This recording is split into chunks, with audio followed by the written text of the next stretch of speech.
ఇప్పటి వరకు ఎండ దెబ్బకు ఉక్కిరిబిక్కిరి అవుతున్న ప్రజలకు వ్యవసాయ పనులు ప్రారంభించడానికి సిద్ధమైన రైతులకు వాతావరణ శాఖ చల్లని కబురు చెప్పింది. నైరుతి రుతుపవనాలు కేరళను తాకాయని ఐఎండీ తెలిపింది. కేరళ తర్వాత కర్ణాటక, తమిళనాడు, కోమేరెన్ ప్రాంతం, లక్షద్వీప్, బంగాళాఖాతంలో అరేబియా సముద్రంలోని పలు ప్రాంతాలకు విస్తరించినట్లు చెప్పారు. ఇప్పటి వరకు ఎండల దెబ్బకు ఉక్కిరిబిక్కిరి అవుతున్న ప్రజలకు వ్యవసాయ పనులు ప్రారంభించడానికి సిద్ధమైన రైతులకు వాతావరణ శాఖ చల్లని కబురు చెప్పింది.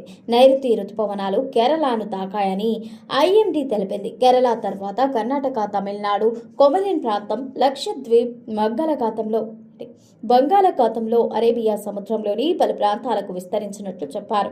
ముందు జూన్ 1న రుతుపవనాలు కేరళను తాకాయని అంచనా వేశారు. కానీ 3 రోజుల తర్వాత ఆలస్యంగా కేరళను తాకాయి. రుతుపవనాలు విస్తరించడానికి అనుకూలంగా ఉండటంతో మరో 2-3 రోజుల్లో కర్ణాటక, ఆంధ్రప్రదేశ్, గోవా, మహారాష్ట్ర, ఈశాన్య రాష్ట్రాలు అరేబియా బంగాళాఖాతానికి విస్తరిస్తాయని చెబుతున్నారు.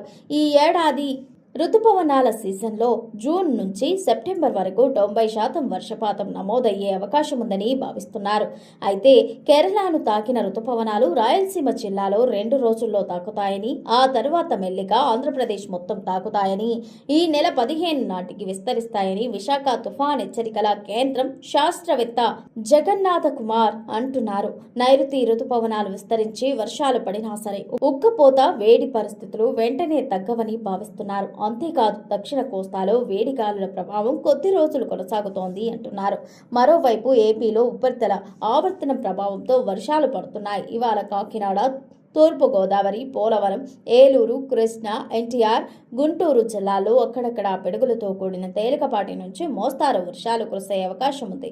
రాష్ట్రంలోని మిగిలిన జిల్లాల్లో కూడా అక్కడక్కడ పిడుగులతో కూడిన తేలికపాటి వర్షాలు ఇవాళ మన్యం, పోలవరం, ఏలూరు జిల్లాలోని కొన్ని చోట్ల 42 నుంచి 43 డిగ్రీల మధ్య ఉష్ణోగ్రతలు రికార్డయ్యే అవకాశం ఉంది.